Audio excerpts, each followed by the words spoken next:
국립묘지 옆에 묘지를 찾아오는 유가족들에게 꽃을 파는 꽃가게가 있었습니다. 그런데 어느 날부터인가 그 꽃가게 옆 길거리에서 할아버지 한 분이 꽃을 팔기 시작을 한 겁니다. 그 할아버지는 매일 저녁만 되면 국립묘지를 돌면서 묘지 앞에다가 갖다 놓은 꽃다발을 모아와서 그걸 가지고 그 다음 날이면 사람들에게 파는 것이었습니다. 그 사실을 안 꽃가게 주인의 아들이 분개하며 말을 했습니다. 아버지, 우리 저 사람 반드시 신고해야 됩니다. 어떻게 사람이 저럴 수가 있습니까? 남의 묘지에 꽃을 갖다가 파는 사람이 이 세상에 어디 있어요? 저 사람 반드시 신고해서 저거 더 이상 못하게 해야 됩니다. 막 분개를 하면서 아버지에게 그렇게 말을 했는데 아버지는 아무 말도 없었던 겁니다. 그러다가 추운 겨울이 왔는데 그날따라 눈이 하도 많이 와갖고 묘지를 찾는 사람들이 없었던 겁니다. 그러니까 당연히 그 할아버지의 수입은 없어진 겁니다. 그날 그 꽃가게 주인은 꽃을 하나로 안고 묘지 여기저기를 다니면서 놓고 왔습니다. 저녁 무렵이 되자 그 꽃다발을 주우러 가는 할아버지를 바라보며 꽃가게 주인은 빙그레 웃었습니다. 아들은 아버지의 진한 이웃사랑에 그만 울고 말았습니다. 여러분, 무엇을 느끼십니까? 세상을 아름답게 하고 사람들을 살맛나게 하는 것, 그건 역시 사랑이구나, 이게 느껴지죠. 물론 이 할아버지의 그 행동은 비난을 받아 마땅한 행동입니다. 그런데 꽃가게 주인의 이웃사랑은 정말 높이 살만하다라고 생각이 듭니다. 사람은 있는데 사랑이 없다, 삭막하죠. 가족은 있는데 그 안에 사랑이 없다, 썰렁하죠. 교인은 있는데 전혀 사랑이 없다, 처절함이 느껴집니다. 그래서 고린도서 13장 13절에서 이렇게 말씀하고 있는 겁니다. 그런즉 믿음, 소망, 사랑 이 세 가지는 항상 있을 것인데 그 중에 제일은 사랑이라. 사랑이 최고다라는 겁니다. 사랑은 모든 은사 중에서도 최고의 은사고 성령의 9가지 열매 중에서도 첫 번째 열매고 그리고 예수님의 성품을 나타내는 그 성품 중에서도 제일 단연히 돋보이는 예수님의 성품이 또 사랑이시기도 합니다. 예수님은 613개의 율법을 딱 2가지로 요약하셔서 우리에게 3계명을 주셨는데 그것은 하나님 사랑, 이웃 사랑입니다.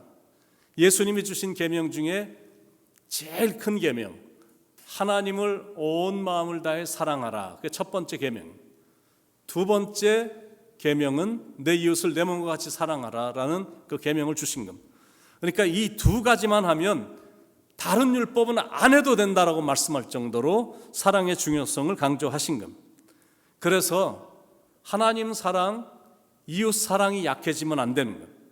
특히 이웃 사랑은 이웃이 나에게 잘하든 못하든 상관없이 네가 복의 근원이니까, 하나님을 믿는 우리 모두가 이웃을 향해서 복의 근원으로 우리가 부르심을 받았으니까 너 때문에 이웃이 은혜를 받게 될 존재니 이웃들하고 자꾸 시비 걸고 싸우지 말고 그냥 곁에 가서 선한 이웃이 되어 주라라는 겁니다.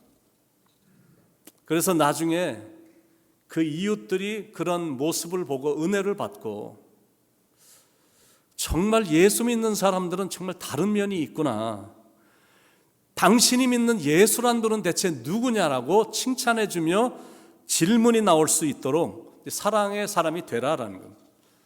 하나님께서 어느 날 예수님이 갑자기 그 요한계시록에 나오는 7개의 교회 중에 한때 칭찬을 많이 받았던 에베소 교회를 향해서 책망을 하셨죠.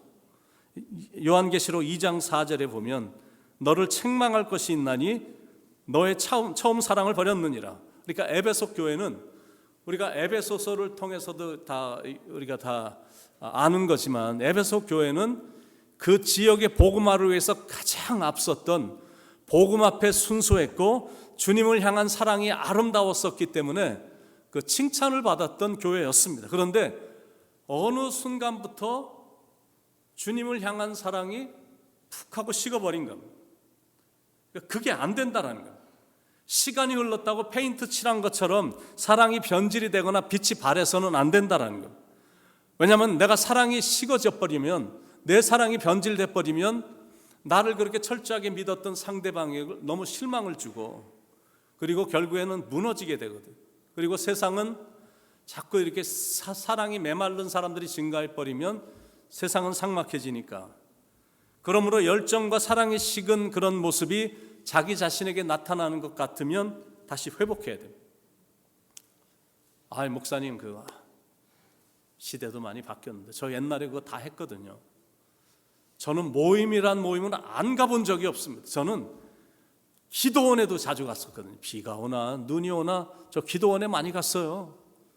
그리고 진짜 날씨가 안 좋아도 저 교회 모임에 한 번도 안 빠지고 열심히 다녔습니다. 그런가요? 그러면 지금은 어떻습니까? 지금도 그런 열정이 있냐라는 거예요. 주님에 대한 사랑이 아직도 그렇게 뜨겁게 남아있냐라는 거예요. 만약 그것이 지금은 없다면 왜 지금은 그런 열정이 없냐라는 거예요. 목회자를 잘못 만났기 때문인가요? 만약 그 이유 때문이라면 I'm really sorry. 왜냐하면 여러분이 목회자를 잘못 만났기 때문에 열정도 식고 하나님에 대한 뜨거운 사랑이 식었다면 제가 여러분에게 사과를 드릴 수밖에 없는. 그런데 여러분이 이유라면, 여러분의 삶이 이제는 안정권으로 들어가서 더 이상 그런 것들에 대한 필요를 느끼지 못하는 그런 지경에 이르렀다면, 그래서 열정도 식고 사랑도 다 식어버렸다면 You should be sorry. 여러분들이 미안해 하셔야 된다는 거예요. 절대 좋은 현상이 아니기 때문에 다시 회복해야 됩니다. 그때 그렇게 열심히 주님을 섬겼다면, 주님의 사랑을 여러분들이 온몸으로 깨달았기 때문에, 그걸 체험했기 때문에 분명히 그렇게 열정을 내고 하나님을 사랑했을 거거든요. 찬양을 불러도 마음이 그렇게 좋았고 찬양하면서 때때로 막 눈물도 흘리고 그랬던 거는 주님의 사랑을 여러분들이 온몸으로 느꼈기 때문에 찬양을 하면서도 눈물이 나왔을 거거든. 그런데 왜 지금은 그렇지 않냐라는 거예요. 세월이 흐르면서 자기가 자신이 느껴지지도 못할 정도로 변색이 되고 변질이 된 거거든. 신앙에 익숙해졌고 요령도 생겼고 꾀도 난 거예요. 다른 말로 말하면 신앙생활의 도사들이 다 된 겁니다. 옛날같이 그렇게 안 해도 신앙이 좋은 것처럼, 신앙이 괜찮은 것처럼 보이게 할 수 있을 정도로 신앙의 도 같은 겁니다. 그런데 문제는 뭐냐면 아무리 그래봤자 신앙이 좋은 척 그렇게 보여지는 모습이 보여진다 할지라도 이미 내 안에는 사랑이 식었기 때문에 열정도 없고 뜨거움도 없는 거거든. 그러니까 내가 교회는 다니긴 다녀도 온갖 이런 과장을 하고 이런 변장을 하고 신앙이 있는 척하고 막 이렇게 한다 할지라도 내 안에는 이미 사랑도 식었고 열정도 식었기 때문에 실은 마음 깊은 곳은 허전하고 삶은 삭막하고 솔직히 재미도 없는 겁니다. 시간이 가면 갈수록 내가 주님을 만나게 된 시간이 가까우면 가까울수록 오히려 더 뜨겁게 사랑하고 내가 열심도 더 내야 되는데 자꾸 꾀가 나고 되도록이면 봉사를 안 하려고 회피하고 행동보다는 말이 항상 먼저 나오고 자기도 제대로 못하면서 다른 사람들 만나면 비판이나 하고 잔소리나 하고 있으면 그 모습은 당연히 보기에 썩 아름답지가 않습니다. 근데 에베소 교회가 그랬다라는 거예요. 참 좋았던 교회였는데 너무나 갑자기 변질이 되어버린 거예요. 사랑이 옛날 같지가 않은 거예요. 그래서 예수님이 이렇게 무섭게 경고를 하신 겁니다. 요한계시록 2장 5절에 그러므로 어디서 떨어졌는지를 생각하고 회개하여 처음 행위를 가지라. 만일 그리하지 아니하고 회개하지 아니하면 내가 내게 가서 내 촛대를 그 자리에서 옮기리라. 너희들이 처음 사랑으로 돌아가지 않으면 내가 아예 교회를 없애버리겠다라고 경고를 하시는 거예요. 그러니까 하나님 사랑, 이웃 사랑, 변함없는 사랑이 이만큼 중요함을 지금 예수님이 우리에게 알려주시는 거예요. 사랑이 그만큼 중요하니까 예수님께서 제자들에게 세족식의 이 모본을 보이시면 손수 보여주신 겁니다. 요한복음 13장 14절 15절에 내가 주와 또는 선생이 되어 너의 발을 씻겼으니 너희도 서로 발을 씻어주는 것이 옳으니라. 내가 너에게 행한 것 같이 너희도 행하게 하려 하여 본을 보였노라 이렇게 말씀하셨어요. 그러니까 예수님이 이렇게 유언과 같이 말씀하신 것은 우리가 가슴에 잘 담아놓고 실천해야 된다는 거예요.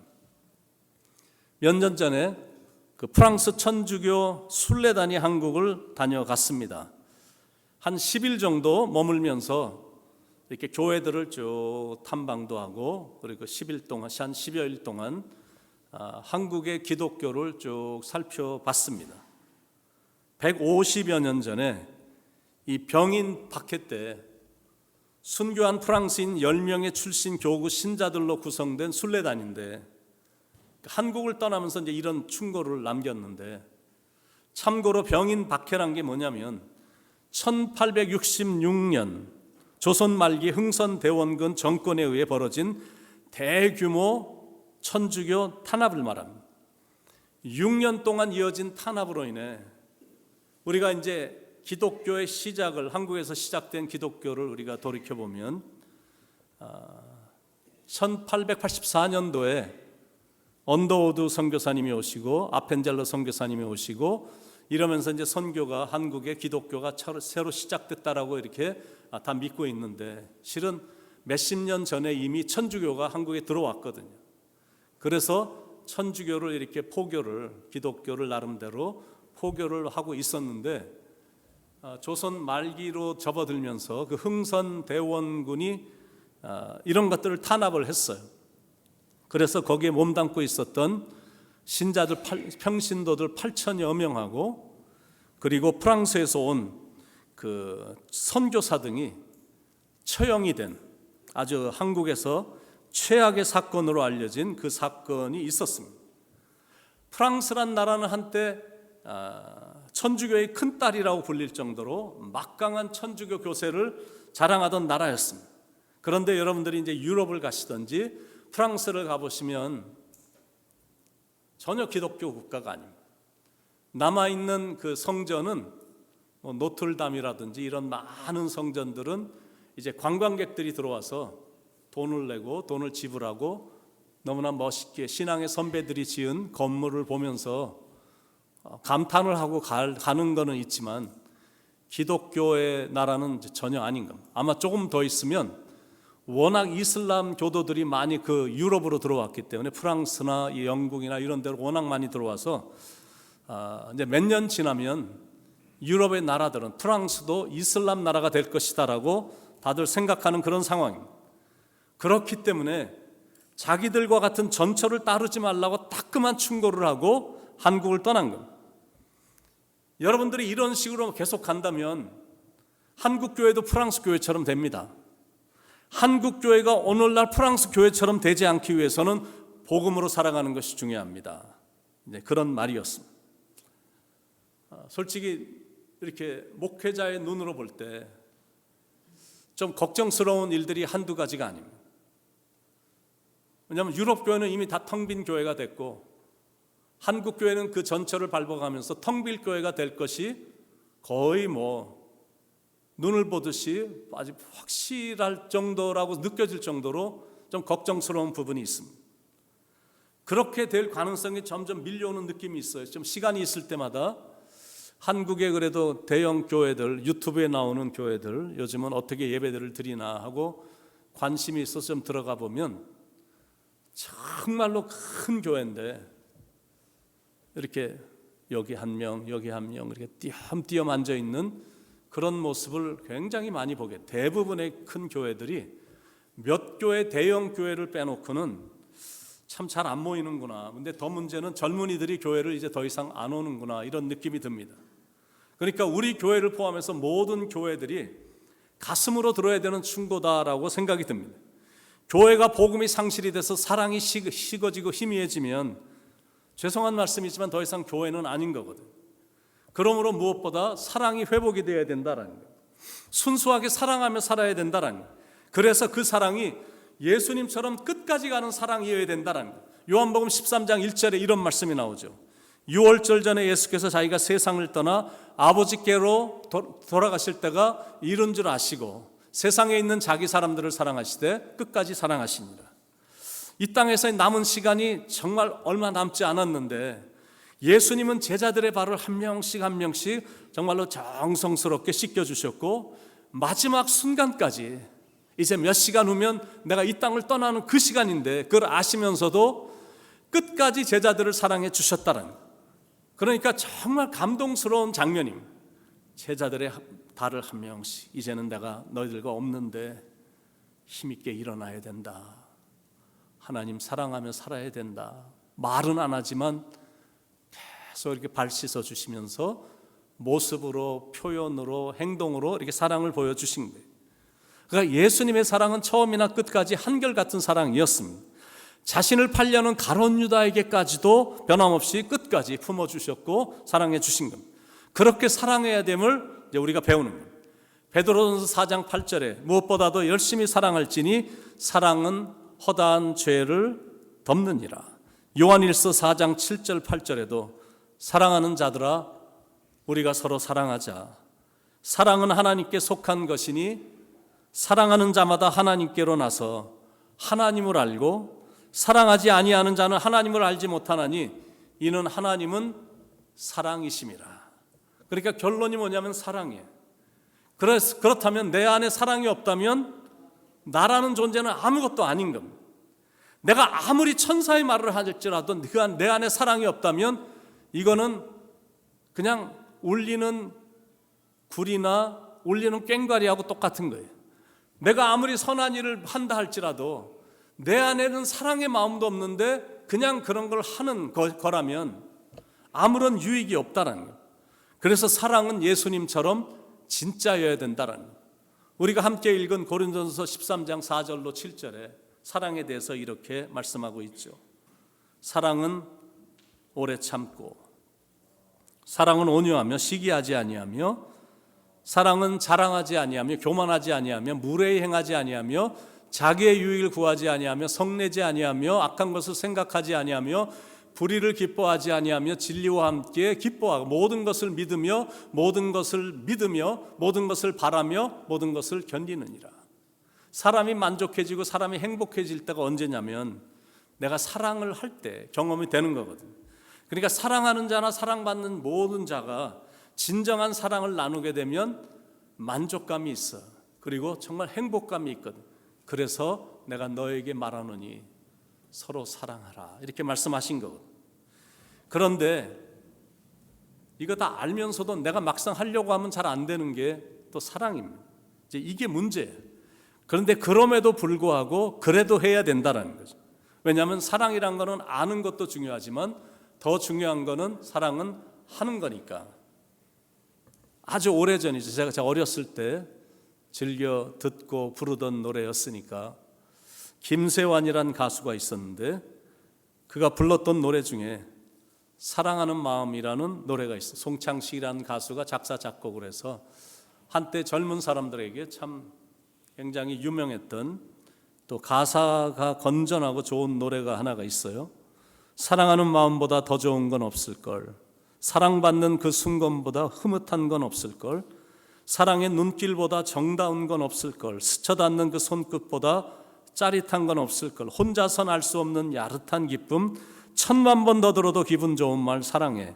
사랑하는 마음보다 신나는 건 없을걸. 밀려오는 그 마음보다 포근한 건 없을걸. 혼자선 알 수 없는 야릇한 행복, 10,000,000 번 더 들어도 기분 좋은 말 사랑해. 사랑하는 마음보다 신나는 건 없을걸. 스쳐닿는 그 손끝보다 짜릿한 건 없을걸. 사랑한다는 거 정말 좋은 거거든요. 사랑한다는 말을 듣는 것도 너무 좋은 거예요. 그 말은 막 1000,000,000 번, 10,000,000 번 들어도 정말 기분을 좋게 하는 말이거든요. 동의하십니까? 동의하십니까? 말할 때도 행복하고 들을 때는 기분이 너무 좋은 거야.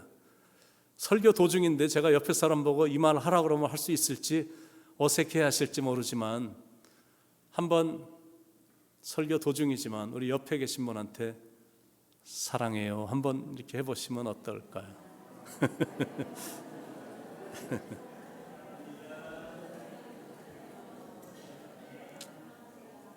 좀 어색하십니까? 그래도 어색은 해도 마음은 좀 기분이 좀 괜찮지 않습니까?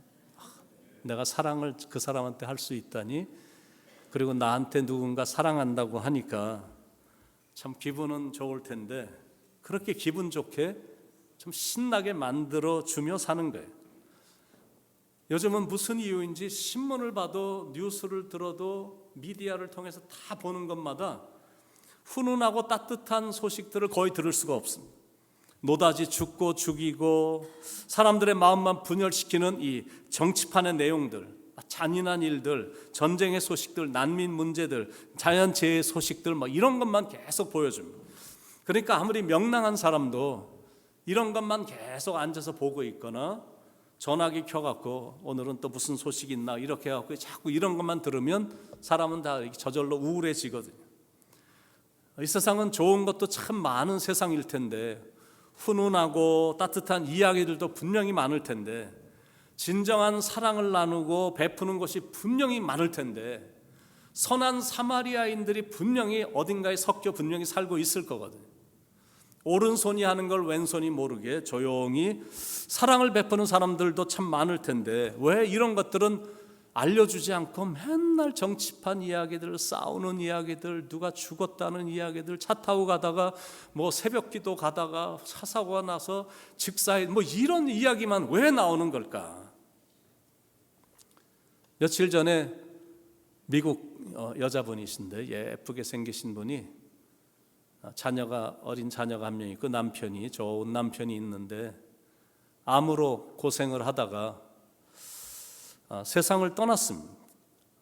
그런데 남편이, 아내가 남겨놓은 재산이 부잣집 딸이기도 하고, 그리고 자기가 암으로 고생할 때 아내를 위해서 광고를 한번 했더니 온라인으로 돈도 한 몇십만 불 들어오기도 했고, 또 여인이 재산이 워낙 많아갖고 1억 800만 불, 1억 800만 불이라는 돈을 남편이 다 도네이션을 했어요. 암으로 고생하는 많은 사람들, 그들을 위해 병원비로 써달라고 도네이션을 한 겁니다. 이런 좋은 사람들이 실은 주위에 많이 있거든요.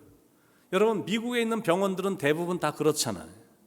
다 누군가가 선한 사람이 이 힘겹게 사는 사람들을 위해서 치료를 해달라고 돈을 기부했기 때문에 병원이 생긴 거거든요. 한국의 세브란스 병원도 마찬가지입니다. 연세대학교 의료원 산하의 병원도 그 시작이 된 이야기들을 여러분들이 잘 알고 계실 거거든요. 그 오래전에 미국의 사업가였던 루이스 헨리 세브란스의 기부금으로 세워진 병원입니다. 병원들이 다 그렇게 선한 사람들에 의해 세워졌고, 그런 사랑의 정신 아래 환자들을 이렇게 치료해 주고 있잖아요. 그러니까 보험이 있는 사람은 보험으로 하지만 보험도 없고 돈도 없는 사람들, 몸은 아프고 정말 치명적인 질병을 앓고 있는 사람들을 위해서는 미국 병원들 거의 다 아시잖아요. 돈 안 내고도 누군가가 기부했기 때문에. 그리고 미국도 그렇고 한국도 이게 다 대학교가 탄생된 이런 스토리들을 여러분들이 다 아실 거예요. 이런 사람들이 돈을 기부했기 때문에 공부 잘하는 장래가 촉망되는 젊은이들을 무료로 학교 보내게 돼서 훌륭한 인물로 만들어 달라는 그런 정신으로 세워졌기 때문에 대학교가 이렇게 장학금들을 많이 주는 겁니다. 그러니까 이런 착한 사람들이 이 세상에 많이 있기 때문에 세상이 그래도 이만큼 살만한 겁니다. 이런 게 바로 사랑의 힘이다라는 거예요. 사랑의 힘은 이렇게 파워풀합니다. 얼마나 사랑의 힘이 대단하냐면, 나를 정말로 사랑하는 사람이 있다면 인생이 그리 어렵지 않아요. 환경은 내가 어려운 상황에 처해졌고 힘든 일들이 일어났지만 누군가가 나를 정말로 사랑하는 사람이 있다라고 생각이 들면 모든 것 다 충분히 극복할 수가 있는 거예요. 그게 사랑의 힘입니다. 그래서 아무리 시대가 바뀌었고 세상이 지속적으로 변화가 돼도, 세속적으로 변화가 된다 할지라도 이 사랑만큼은 진실해야 되고, 믿는 사람들은 진실하게 사랑을 하며 살려는 노력이 있어야 된다라는 거예요.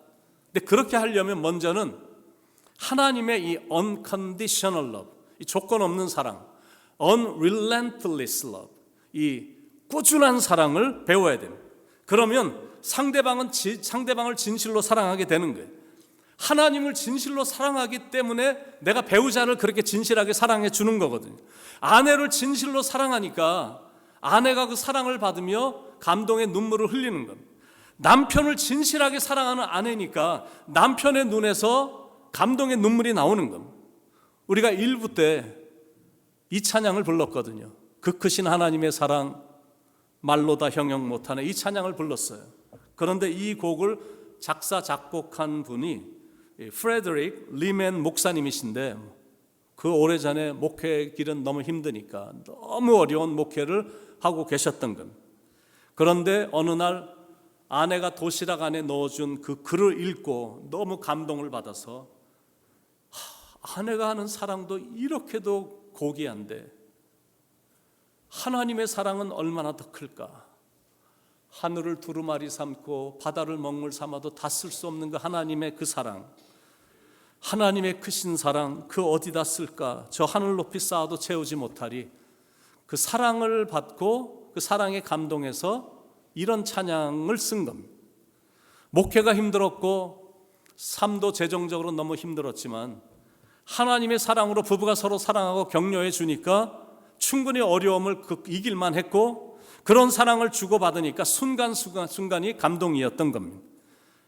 자녀도 진실하게 사랑해 주면 자녀들의 눈에서 눈물이 나오거든요. 부모도 자녀들이 진실하게 사랑을 해드리면 부모의 눈에서 감동의 눈물이 나옵니다. 이렇게 사랑이 넘치는 사람이 되어야 된다는 거예요. 맨날 나만 기쁘게 해주라고 억지를 부리는 이 selfish, 이기적이고 self-centered, 자기밖에 모르는 사람이 아니라 상대방을 늘 행복하게 해주고 힘들어할 때 힘이 되어주는 사람이 되는 겁니다. 이런 마음으로 성탄절을 맞이한다면 따뜻한 세상을 만들기 위해 이 땅에 오신 예수님의 마음이 얼마나 좋아하실까, 얼마나 흐뭇해 하실까. 우리는 이렇게 사람들과 더불어 사는 존재입니다. 그리고 사람은 사회적인 동물이기 때문에 사람과 더불어 사랑을 나눌 때 인생이 살맛이 나는 거고 행복도 느껴지는 거예요. 물론 갑자기 세상이 바뀌어져 갖고 사람들마다 각각 자기들이 사랑하는 대상이 많이 달라진 것은 사실입니다. 어떤 사람을 보면 자기가 살고 있는 집을 너무너무 사랑하는 거예요. 아침부터 밤까지 쓸고 닦고 또 가서 책상 닦고 집 닦고 또 좀 있으면 또 페인트 칠하고, 하여튼 집을 너무너무 사랑하는 사람이 있어요. 어떤 사람은 반려동물을 너무 사랑하는 거예요.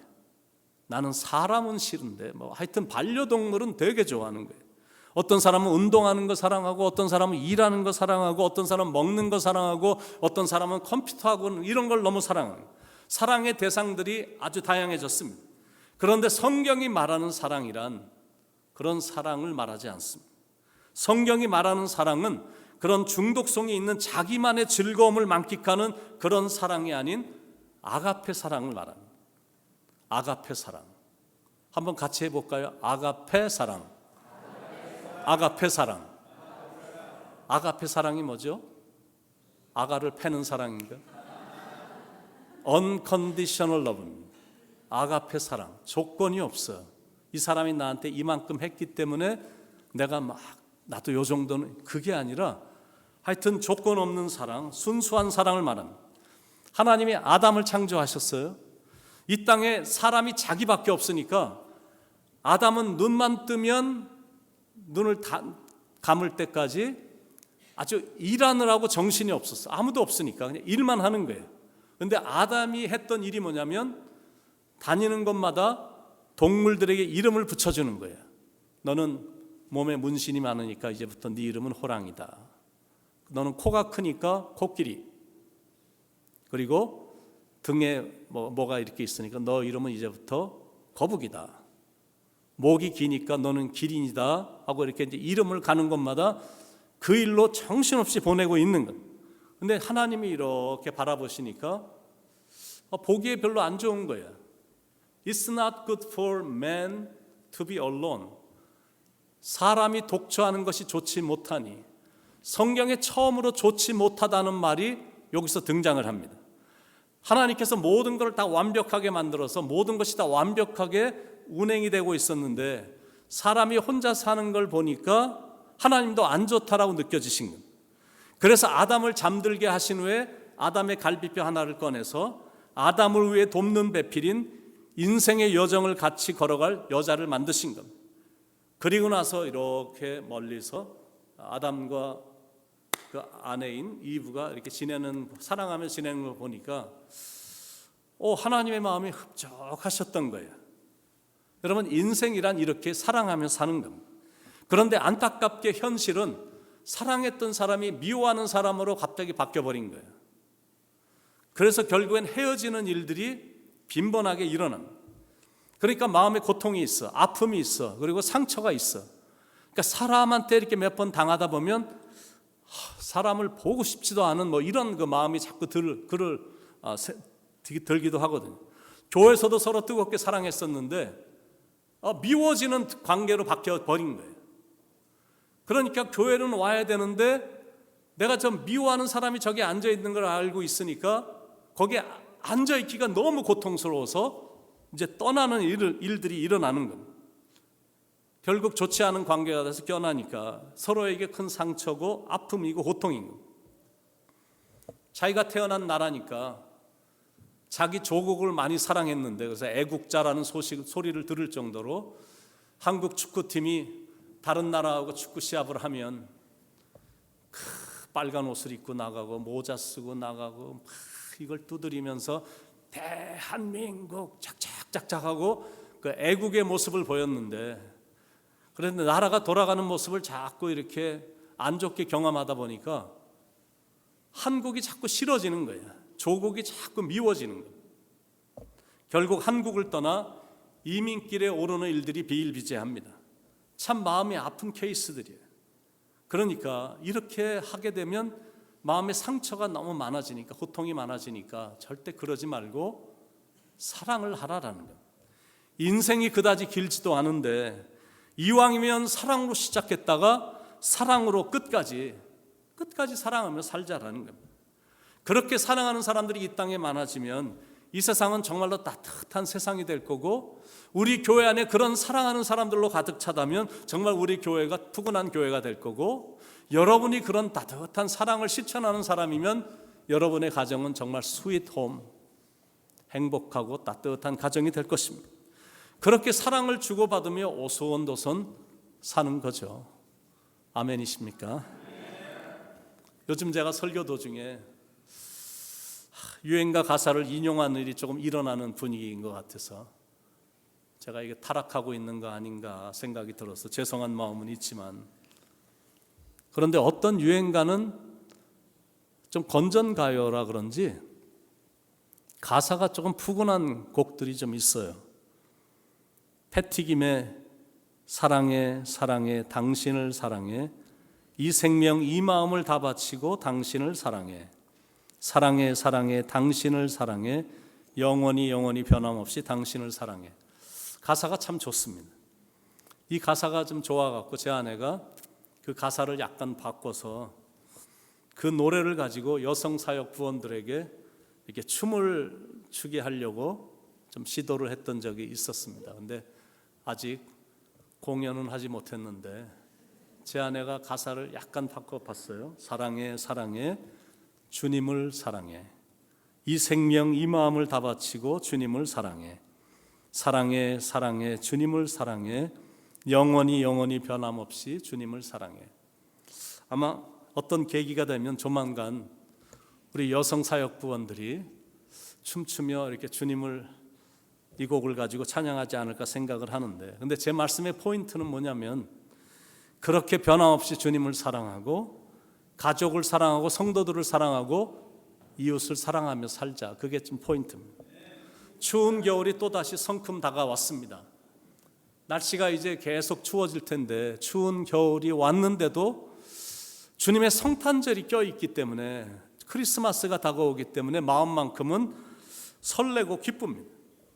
그런데 이제 크리스마스 때마다 항상 느끼면서 안타까운 건 뭐냐면 외롭고 가난하고 헐벗은 사람들이 의외로 많이 보인다는 거예요.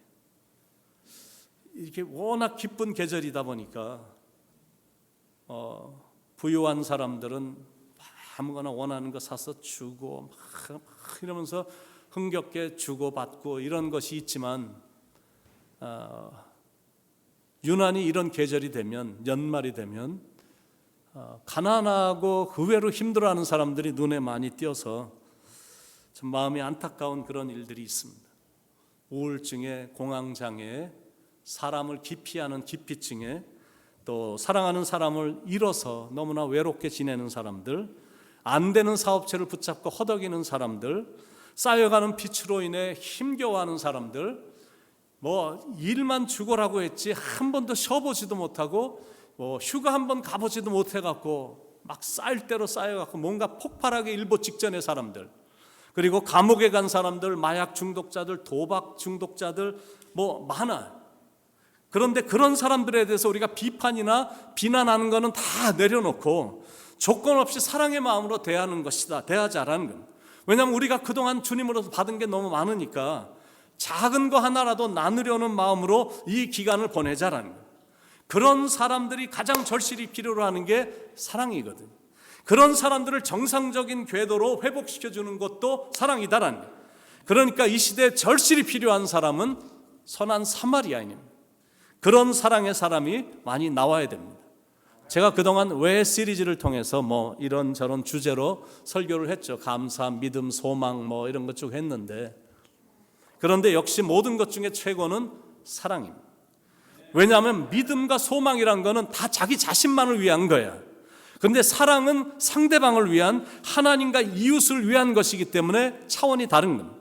또 사랑이 최고인 이유는 믿음과 소망은 이 땅에서만 존재하는 건데, 사랑은 이 땅에서도 존재하지만 천국에서도 존재하는 겁니다. 천국의 언어가 사랑이기 때문에 그래서 사랑이 제일이다라고 말을 하는 겁니다. 이렇게 사랑이 제일인데 어쩌면 우리에게 제일 부족한 게 사랑이 아닐까 생각합니다.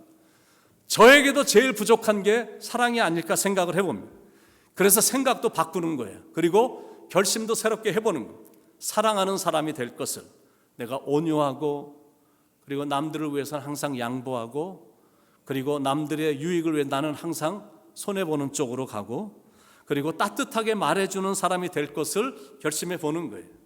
사랑이 없으면 나는 아무것도 아닌데, 그런데 내가 사랑이 넘치면 나는 대단한 사람이 되는 거거든. 그래서 저도 그렇고 여러분도 사랑을 많이 하며 살 수 있기를 바랍니다. 그렇게 멋진 사람, 그렇게 대단한 사람, 그래서 자신도 늘 행복하지만 다른 사람들도 행복하게 해주는 저와 여러분이 되실 수 있기를 간절히 축원드립니다.